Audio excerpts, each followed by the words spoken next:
Hello, second grade. So today we are going to finish chapter 42 in history, and we're doing the last lesson 2, called The Gifts of Rome. So I'm just going to start reading, and then we'll go over the section. The Roman emperor is gone. The ancient city of Rome was destroyed, and the Roman Empire has disappeared. But the Romans gave us words and inventions that we use every single day. You're using one of them right now, actually. How many books do you have in your house? And how often do you use your books? Well, the Romans were the first people to use books with pages. They figured out how to sew pages together along one side, so that you can turn the pages and read both the front and the back of each one. Before the Romans, people used scrolls, long pieces of paper or animal skin that you had to unroll to read and roll back up when you finished reading. Can you imagine using a scroll in bed or in the car? Every time you read a book, you are using a Roman invention. The words you're reading came from the Romans too. We use the Roman alphabet to write our words. Whenever you sing the alphabet song or write a word, you are using the letters that the Romans used. Now, how cool is that?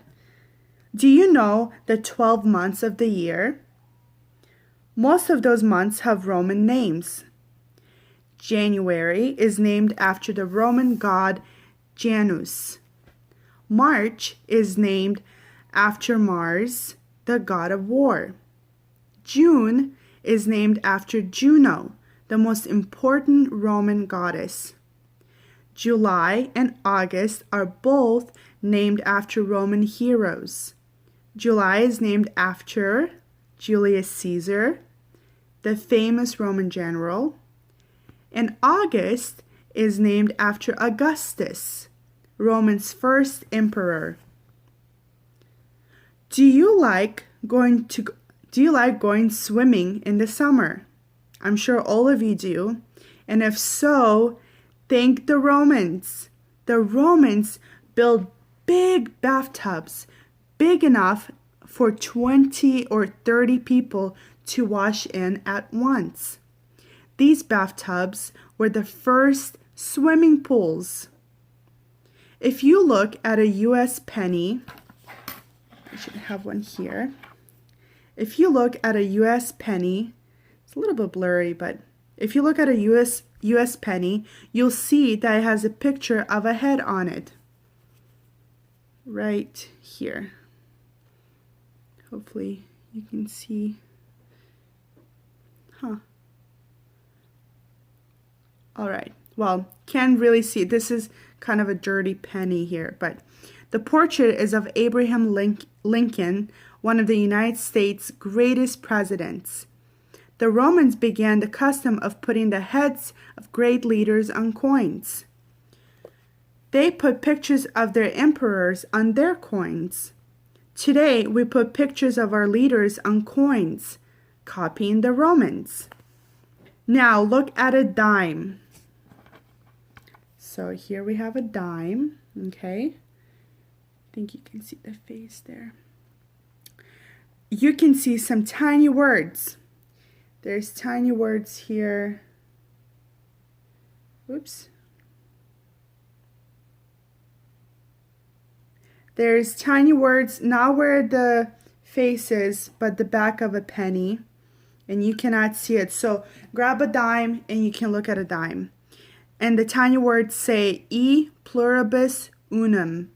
Those words are in Latin, the language that the ancient Romans spoke. They mean out of many one.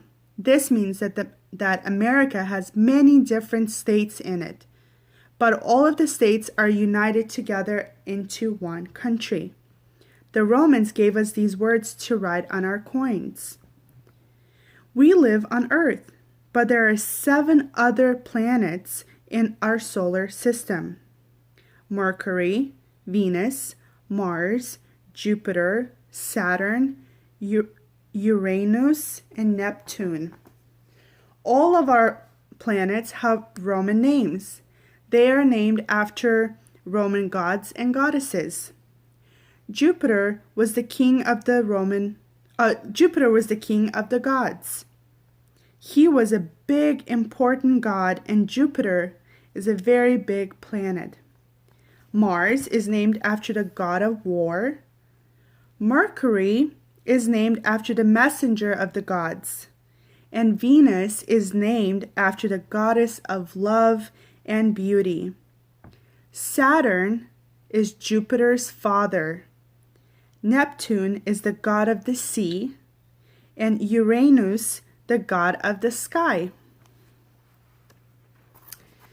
Finally, even our words come from Rome. The English language borrowed many, many words from Latin, the language of the Romans. Can you figure out what English words come from these Latin words?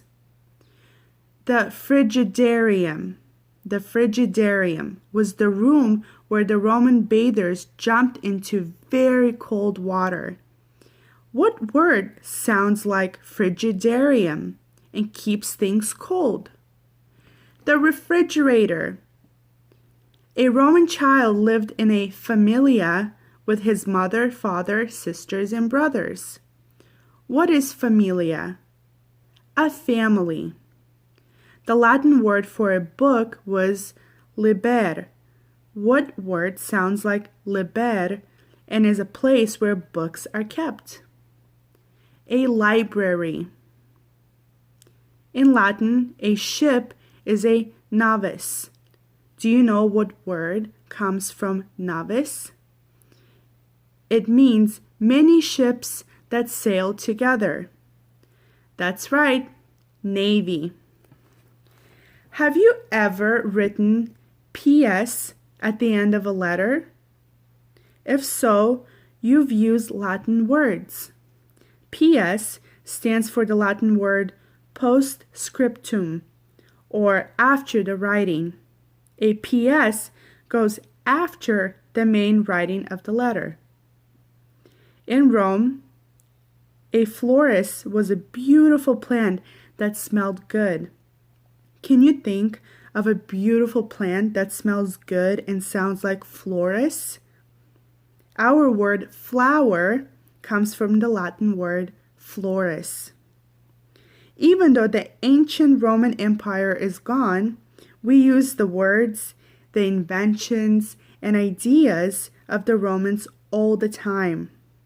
So in a way, Rome will never completely disappear.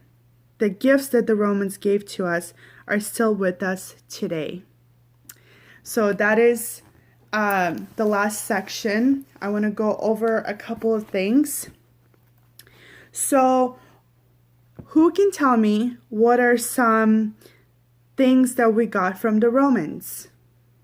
So some of the things we got from the Romans were the books, the swimming pool, coins, names of months, names of planets, and words such as frigidarium, which means, the word that comes from frigidarium is refrigerator, floris, flower, familia, family, navis, navy.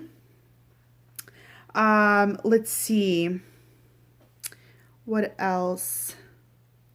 So again, some of the things that we've gotten from Romans are books, swimming pools, coins, names of months, names of planets.